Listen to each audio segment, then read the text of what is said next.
Hi folks, I'm Richard Friedman, and welcome to my Trump cartoon countdown, December 11th. Every week I do the countdown based upon impressions on Twitter and countdown to the #1 cartoon on Twitter based upon the number of impressions received for the cartoon. And I start off in numerical order leading up to #1.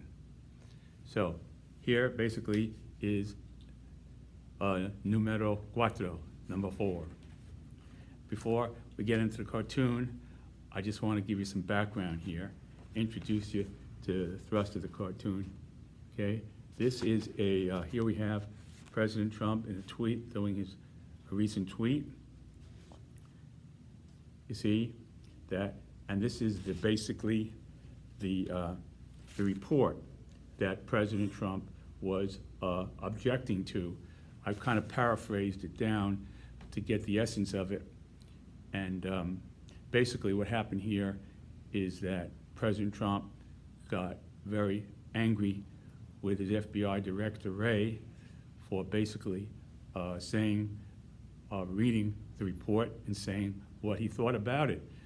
And after reading the report myself to some good extent and getting the gist of it, I agree. I have to agree that Wray was pretty accurate in his interpretation of the report, and I'm sure it was the way he felt about it. So President Trump got very upset about it, and he kind of casting him into Comey country. You know, the FBI Comey, we know what happened to him, and now it seems like Director Wray is heading into Comey country when he calls him his current FBI director. So I made a cartoon about it, not to denigrate President Trump or to make fun of him, basically, but to kind of present a difference in thinking and jumping to conclusions, perhaps, and I know it kind of I don't know what to say, but I just want you people out there to be the judge, and I don't want to be jumping in and giving my opinions. So here's a cartoon that I designed just to convey the facts with a little humor, and you decide. Okay, let's have a go at it. Okay. Now here's the cartoon, here's the Twitter, here's President Trump, here's Twitter bird, and here we're going to go, and I'll just introduce it, get to the cartoon. Trump lashes out at FBI Director Wray for telling basically what he felt, and to me is the truth, about the Justice Department's report done by Inspector General Michael Horowitz, where no political bias or improper motivations impacting the opening of the investigation into the Trump campaign were discovered. There was no predisposition to say we're going to get Trump here, we're going to knock him down, and we're going to do this. This was done, as I interpret it, in terms of security for the United States against Russian aggression. They weren't thinking of Trump. They weren't thinking of anybody in his administration. They weren't thinking that. They were thinking that this goes way back, that we've been in a contest with the Russians since the days of Sputnik. In about 1959 or so, I remember I was a little kid walking home, looking up in the sky and saying, oh, holy yeah, the Russians are here. And I followed from 170th Street in the Bronx to Nelson Avenue. I followed the Sputnik in the sky, looking up, and I think it was going to land on my head any minute as a little kid, you know. And I said to myself, holy, they're here, you know, and I remember that. And it was kind of drilled into me over the years that, you know, we got to look out for the Russians. So there you have it. So this is, again, the interpretation I got from it and what evidently Director Wray got from it. And it seems to be. But President Trump, as president, he has a right to his interpretation too. So I'm just trying to give a contrast here, and you be the judge, as I said.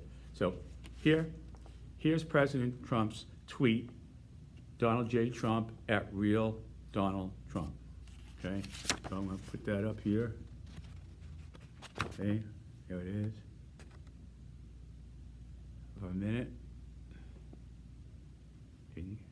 Okay. I don't know what report current director, in other words, he's here for the moment, who knows, of the FBI, Christopher Wray, was reading, but it sure wasn't the one given to me. With that kind of attitude, he will never be able to fix the FBI, which is badly broken despite having some of the greatest men and women working there. You know, I don't know, from this, it sounds like he's talking about the custodians and the janitors of the FBI who are the greatest people in the world, but those people doing all this stuff, man, they're bad. You know, that's what it sounds like to me. But anyway, so that was on December 10th, 2019. Now, I paraphrased the report and then injected from President Trump's latest rally, pep rally, what he said, and injected into his interpretation of the report. That's what I did here. I synthesized what the report said and basically President Trump's reaction to it at a pep rally, and put it all together, kind of like getting into how he was thinking when he read the report. Okay, and I showed you that, and I'm going to read it.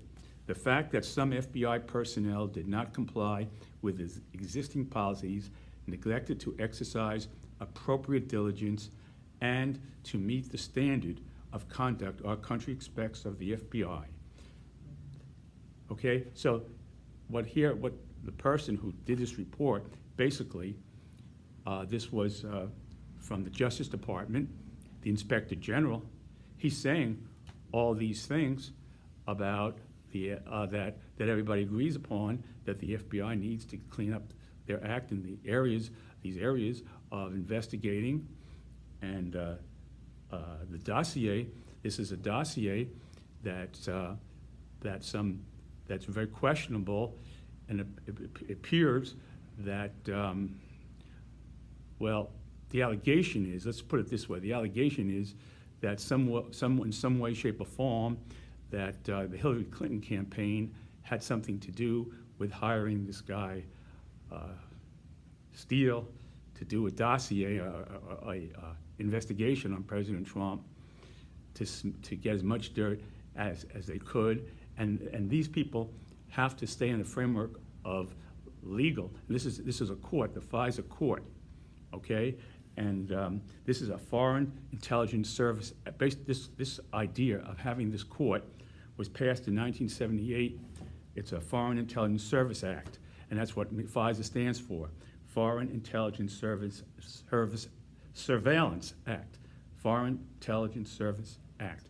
And so it should have been the FISA Foreign Intelligence Service Court.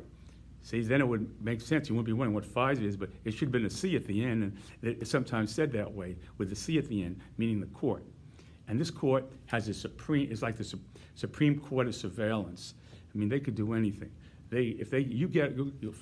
Regarding spying from another country, this is confined not to areas of people in this country. This is confined to people who are in espionage from another country.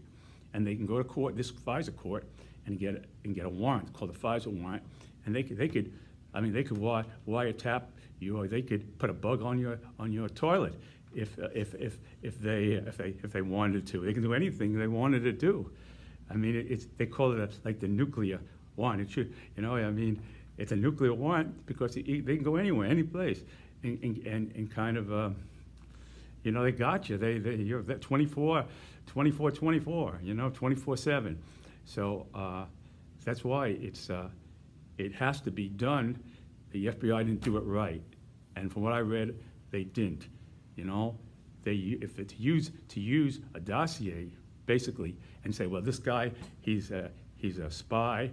This guy Steele was a spy for the British. And now he's working for the Democrat, somebody to connect with the Democratic Party, and then you take it to the FISA court. Oh, yeah, that's right, we got to go with that one. At least he's in the business, he's in the spy business, so he must know his stuff. I mean, you can't work like that. It's got to be based in the framework of the American justice system. You can't go ahead and mix it up like that.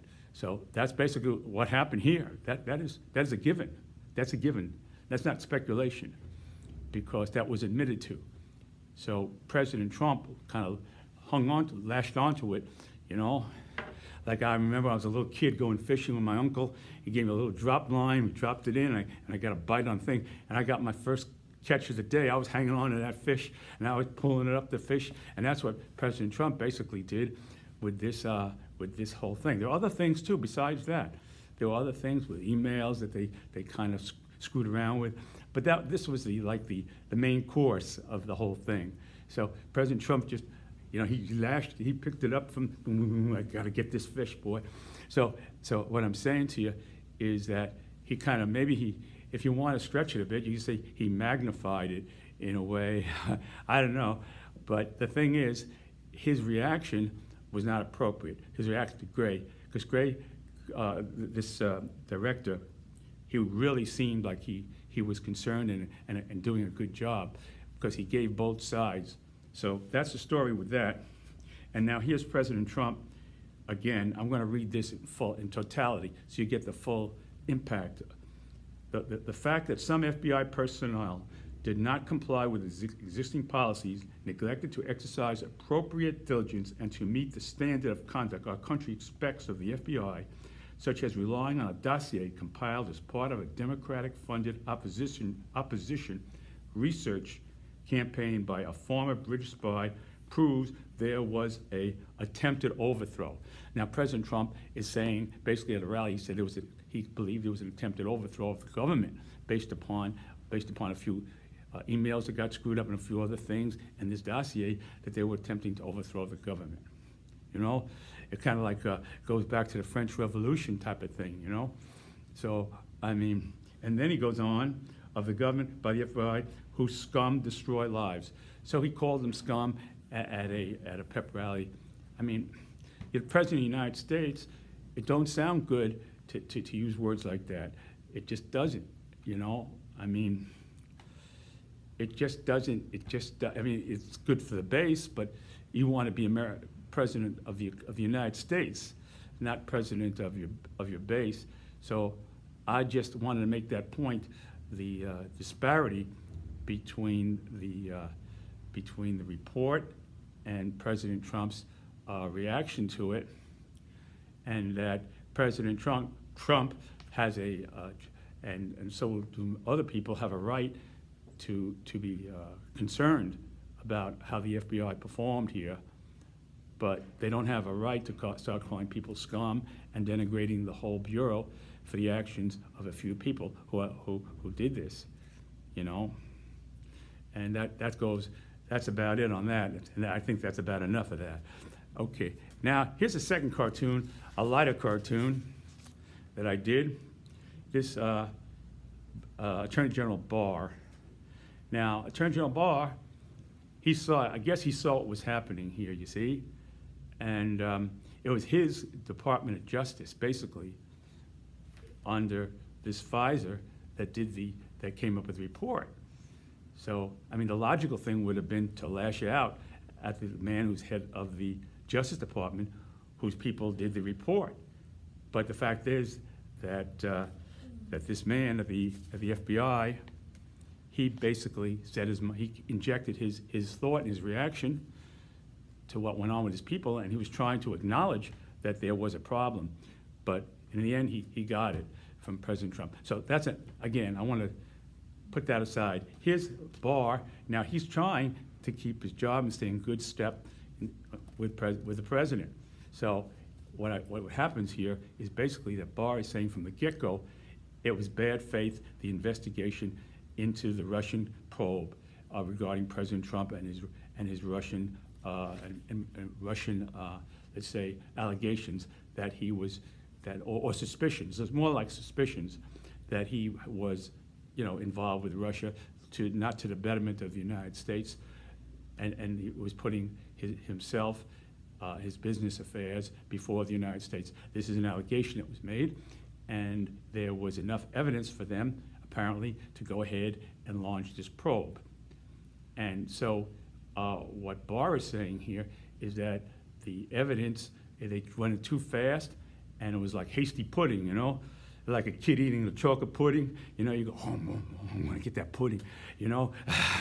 That's like it is, like jumping in a chocolate pudding, and they didn't really think it out through to how they were going to go about this. So he, here he is. So he's launched his own investigation now, and he's got this guy, I think his name is Durham, who's doing a separate investigation to really try and come up with how the probe was started. So he ain't never going to stop. So this time and this effort here is going on and on. He's being paid, I suppose, by the Justice Department, Durham, to do this investigation. So we're having investigations on top of investigations in perpetuity, you know? So, I mean, we'll be investigations, they'll be going on until I don't know when. So anyway, certainly through the election, it sounds like. So anyway, so what I'm saying to you is that Barr was really, let's assume in this cartoon I did, that Durham finally gets fed up and he can't come up with anything substantial. And so Barr has to turn to somebody else. And where does Barr turn to? Where's he gonna go? He goes to Zoltar. So Zoltar, you remember from the commercial, the mutual liberty commercial? He turns to Zoltar. So here's this cartoon that I did. Here's Barr, there's Zoltar. Okay, let's have a go at it. Given Attorney General Barr is contesting his hand-picked prosecutor's refusal to back a deep state theory and the Inspector General's report that there was no political bias in launching the Russia probe or the anti-Trump conspiracy, Barr seeks more evidence of people working against Trump from Zoltar. Okay, and here we go. Here's Barr. Go there. Okay, so let's have a go at it here. So Barr saying here,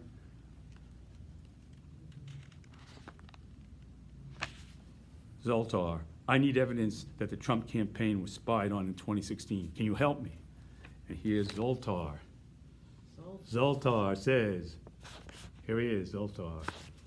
Zoltar, maybe lead you to server in New York Hudson River. Zoltar maybe lead you to server in Hudson River. Zoltar needs credit card for exact location of server. He needs the credit card to give him the exact location. He's going to charge him some money for that information. You see, so and then here, Barr takes out. He goes, here's my MasterCard, Zoltar, and then Zoltar says, here's Zoltar. There's a speaker and everything.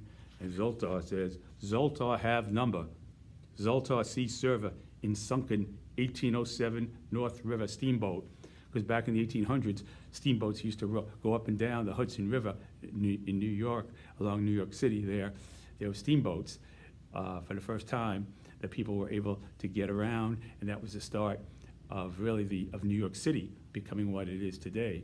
That's the roots of New York City, is the Hudson River, which they were able to navigate to bring things back and forth to the city by the Hudson River. So that when a steamboat sunk in 1807, that was about the time that the steamboat came into being, the early 1800s, you know. Okay, so there's Barr here, taking out his credit card. See, all right. So I did that to symbolize that Barr is looking for will be grasping at straws if Durham doesn't come up with anything, and I don't think he will, because there isn't anything. I don't think. That's my opinion. So you know, that's that. That was that one. That was very interesting. Got a lot of responses from that. Okay, now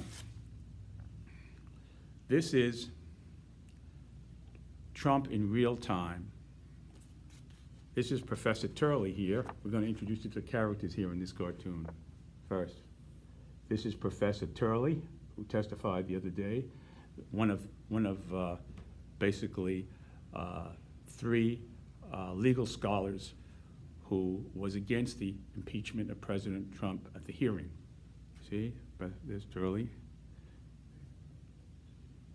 And he was against impeaching the president, President Trump, and he made his argument. And I kind of had an idea of doing a cartoon with President Trump, watching him from the Oval Office, watching his testimony. So I came up with this cartoon.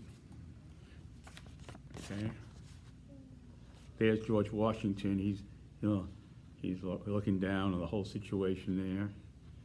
And there is the Nancy Pelosi couch, and there's the Putin chair, and this is the Mulvaney chair, anyway. So here we go. So here he is doing his testimony. I believe this impeachment would create a dangerous precedent for future impeachments. So what he's saying is basically there's not enough evidence. Now, there's not enough evidence, and saying people, they don't have enough people who gave really firsthand information. Well, they don't have it because those people were barred from testifying by President Trump. Basically, is the principal reason why it's the reason why they don't have any more testimonies. And if they were going to fight President Trump, they'd have to go way up to the Supreme Court, and by then it would be like going into months and months after the election, God knows when. You see, so it's like a catch-22 here. You're damned if you do, damned if you don't. So might as well go forward and see what and take pot luck, I guess you want to call it, because those people are not going to testify because President Trump directed them not to. And this is in violation of, this is another charge of obstruction that the Democrats came forth with. So they took the rope and they kind of put it around President Trump, but it ain't going to go nowhere. We all know that because the Senate is not going to go along with that. But that's the whole background here is that they did the best they could with what they were able to get. So here's it. The idea here is President Trump reacting to his testimony. You see, there is President Trump, and here's his thoughts reacting to Turley, Professor Turley. What a fantastic legal scholar! What a patriot! What a truly great attorney general this loyal professor could be. After chicken law Barr, who would not say publicly Donald J. Trump broke no laws in his dealings with Ukraine. See, so President Trump had been expecting Barr to come forward and say that Trump broke no laws in his conversations or anything else with the president of Ukraine, or in any way broke any laws with respect to Ukraine. And all this impeachment is about that. So if he came out, that would short circuit the whole process, and it could backfire again, where they could charge the Attorney General with obstruction of justice. I mean, anything is possible now, and then we have a real constitutional crisis here. So it just Barr didn't want to go in that route. It's like Robert Frost. I always say, like Robert Frost, there's two roads. This time he didn't take the Trump road in that way. He took it every other road, but this fork, he didn't decide to take the Trump road. He kept his mouth shut, basically, and came up with some other invention that really, I don't think said anything, but it was still, it could have come across as a pro-Trump response, but it didn't address what the president wanted him to say.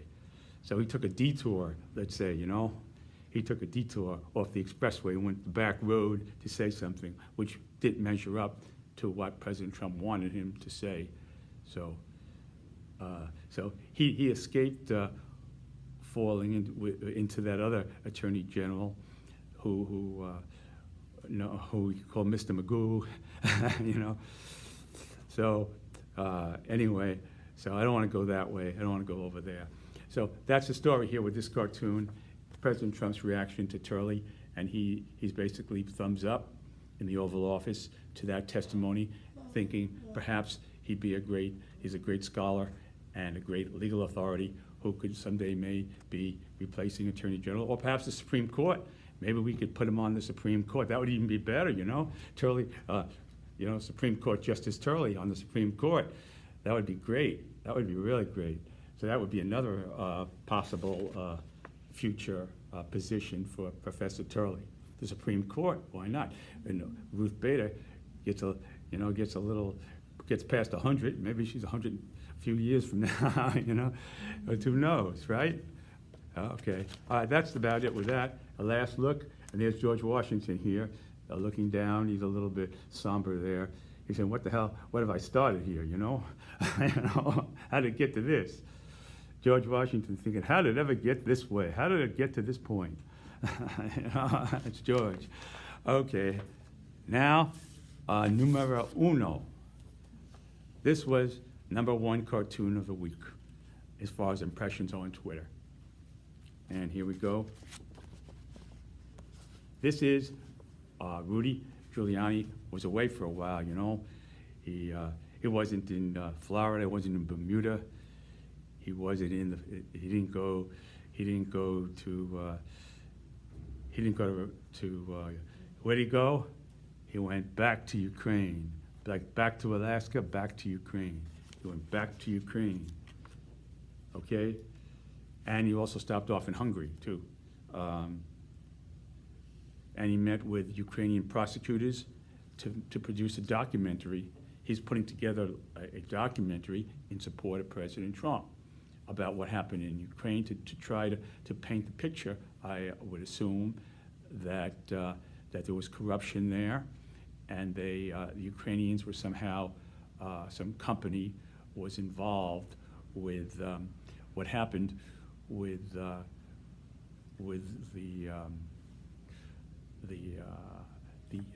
basically it's so complicated.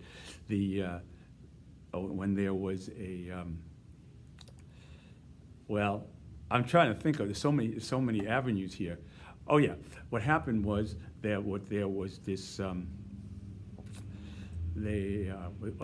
can't remember this, but anyway, the idea here was that they were behind the hacking of Democratic National Committee, and that Ukraine was behind the hacking of the committee, and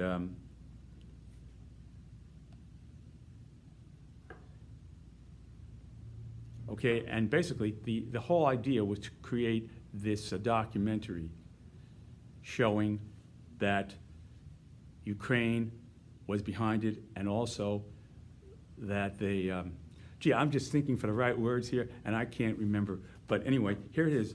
Here's Rudy Giuliani. Okay, it goes, I'm your host, Rudy Giuliani, and this is what's happened here. Decided to do a 60 Minutes, to create a 60 Minutes to this documentary. He tried to create a 60 Minutes show each week, meeting with his people. You see? And that's what I did here, to create like a Trump 60 Minutes weekly show, you know, and I called it 60 Real Minutes with Rudy Giuliani. 60 Real Minutes with Rudy Giuliani. Okay, oh, by the way, there was the server. That's what I was trying to think of. This server that, I get back to the 60 Minutes, the server basically was, what happened was that this server was somehow lost, and the FBI had given this server to the Ukrainian company, and this server was used in the hacking of the DNC. And where the server ended up with, it ended up in Ukraine. And that was the connection, you see? So it all comes back to the FBI, because the FBI gave willingly this server to this Ukrainian company. So there it goes. That's the common denominator. If you look at everything Trump is saying here, the common denominator is the FBI. The FBI was behind that. The FBI was in the other thing too. As far as this report, The common denominator is the FBI, is the intelligence, the FBI. So the idea that President Trump is so, and that's why, again, you got Comey, now you have this guy. I mean, I don't think anybody's going to want to be the head of the FBI. If he gets rid of this guy, no one's going to want that job, because that's a dead end street, because President Trump basically, it seems, my orientation here, what I see, is that he's hooking the server, is the link between the FBI and basically Ukraine. Because the Ukrainians, he's saying the Ukrainian company, President Trump is saying the Ukrainian company now has possession of this server, this one server. And there are many servers, but it's just one server that President Trump is focusing in on. So that's what I was trying to think about, and there you have it. The common denominator is the FBI, and it all comes back to the FBI. So that's what I was trying to grasp at. I remembered it. So there you have it. So anyway, so here it is. Now Rudy makes this documentary. I'm sure he did make a documentary to basically show around for the election. Probably when the election comes up, we'll see like a 60 minutes. So had this been put into a show for 60 minutes, special, running each week, 60 minutes, 60 real minutes with Rudy Giuliani, 60 real minutes with Rudy Giuliani. So here I drew the stopwatch and the 60 minutes there, you see, and 60 real minutes. Okay, now here's Rudy. Here's Rudy. And Rudy's saying, "I'm your host, Rudy Giuliani. Welcome to 60 Real Minutes. Here's our great correspondence." You see, our great correspondence.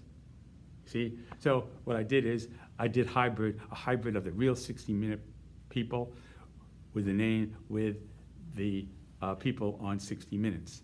It's the people on 60 Minutes with the people in the Trump administration. So I try to make it into like a kind of like a smorgasbord of names to try to add a little humor to it. So here, first, like Leslie, I'm Leslie Saul. Well, here we have, I'm Leslie Conway in Washington. Hi, President Trump. I'm Leslie Conway in Washington. Hi, President Trump. And then we have, I'm Scott Mulvaney, like Mick Mulvaney. Scott Pelley. Scott Pelley, instead of Scott Pelley, we have, I'm Scott Mulvaney in Ukraine. Hi, President Trump. See, little resemblance to Mulvaney, you know. And then we have here, you guess who this is? This is Nunez. So he's saying, I'm Andy Rooney. Remember Andy Rooney from a long time ago? He used to drive my uncle crazy. My Uncle Jack used to go crazy when Andy Rooney used to come on 60 Minutes. He just didn't like that guy. He said, I don't know what the guy's doing. I mean, Andy Rooney used to talk about escalators. He'd say, why are we spending so much time in escalators for when we should just, instead of just going up like this, it should go straight up in the air? You know, why couldn't we waste all that time? Stuff like that. So my uncle, he used to have a fit. When Andy Rooney used to come on, he used to leave the room, say, I can't take this guy. So I just remember Andy Rooney. So I'm Andy Nunez in Hungary. Hi, President Trump. Andy Nunez in Hungary. Hi, President Trump. Okay, so that was that. That was the number one. This was the number one cartoon of the week. People seem to enjoy the analogy between 60 Minutes, which is on for so many years, and making a 60 real minutes with Rudy Giuliani with the stopwatch and everything and the correspondence. So a lot of people like that one, and that was number one. All right, there you have it, number one, numero uno. Now, I always like just to kind of tell you that my second edition of this book is coming out. I just go kind of like just randomly pick out any cartoon just to give you understanding. There it is, I got it right this time. There's the book. And this book is currently available through Amazon on my Bronx Cartoonist or RJF Cartoons. On my Twitter page is a link if you ever want to purchase this book. You know, it's only around, I think it's $12.99. And if you want to just look at the Twitter, all my cartoons are on Twitter. Look at it for free. I mean, that's okay too. You know, as long as you get a laugh and it makes you think, and that's really what I'm driving at. So This is the book, and here, let's just take a random, okay, here's a good one. Here's, okay, this, I think I did this one time. All right, well, I don't want to start reading this stuff here, because then it's not good. Because that's enough, basically, of cartoons here. But I'll just show you some of the characters here. This is Mnuchin here. He's in the book, you know. And here the founding fathers. I did a joke about the founding fathers, signed the Declaration of Independence. Okay, and here's Barr having his breakfast, you know.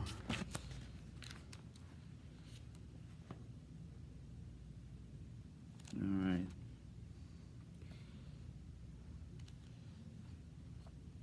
Here's Trump. Okay. This is Rosenberg. This was with Rosenstein. Yeah, with Rosenstein, the Deputy Attorney General Rosenstein with Barr. Okay.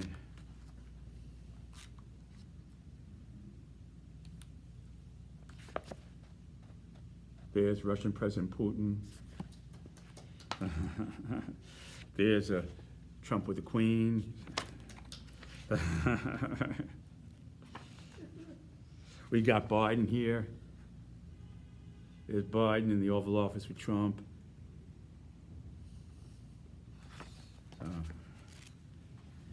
All right. There's our two Republican people, Lindsey Graham and Mitch McConnell. I call him Sing-Along Mitch. Sing-Along Mitch McConnell. Sing-Along Mitch McConnell. All right. All right. Here's a leader of North Korea. All right, so you get the idea. My book covers a whole cross section. This book is now available. This was my second book. Now, going back, I like to talk about this other book here. This is the greatest book of political cartoons on the Trump presidency, with a flashback to the Democrat and Republican candidates of 2016. So what I did with this book here is I started way back when the campaign was going, doing cartoons, and I put it all together to give you from the last election. I have cartoons from the last election into the first 2 years of President Trump's presidency on issues, all kinds of things, all kinds of memories here. Here we have Bannon at the White House. Remember Bannon? And then we have here Paul Ryan. You know, these people seem like prehistoric, prehistoric entities now. You know, so much has happened. And we got here, let's see. Oh, the old time. Here he is. Here is, remember him? The old Attorney General, Mr. Magoo.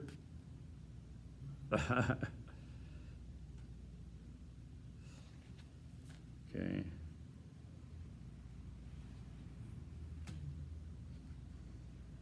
And here we have Sarah Huckabee. Remember her?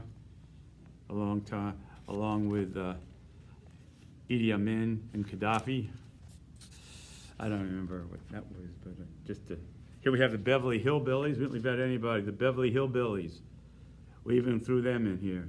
There's the Beverly Hillbillies. Clampert. Granny in the back seat, Jethro.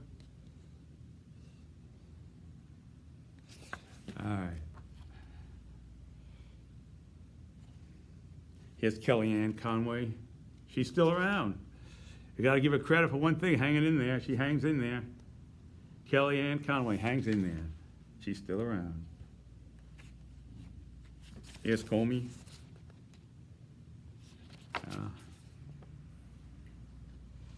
Oh, well. Oh, here's his former chief of staff, Kelly, John Kelly. Here's John Kelly. There's President Trump under the, I don't remember, okay. Here's with the Russians, you know. And there we go. Okay, well, I guess I said enough. Anyway, folks, I want to thank you very much for watching my video, and I hope that you get some humor out of it and just make your own conclusions. I'm not trying to denigrate anybody here in my cartoons. I'm just trying to get people to smile and think and come to their own conclusions. And so I always say, keep those letters and cards and whatever you can do to your representatives, keep them coming, because if you don't, they're going to just do, you can no longer assume that people are going to do, you who are elected officials are going to do what's best for America when it comes to getting themselves elected. It seems to me that's their number one priority. Not all of them, no, I won't say that, but what we're seeing here with the Republicans is I mean, I don't like to inject my opinions, but if you start denying facts, it's one thing to disagree about things, or you could have a debate, but to deny facts, factual stuff, and to divert and to obstruct the democratic process and do it in the name of America, and that flag over there behind me, to do that in the name of that American flag, to obstruct in the name of that, and wave that flag, to me, that ain't right. And that's about all I have to say. I want to thank you for watching this video, folks, and until next time, take care, and keep smiling and keep thinking. Bye.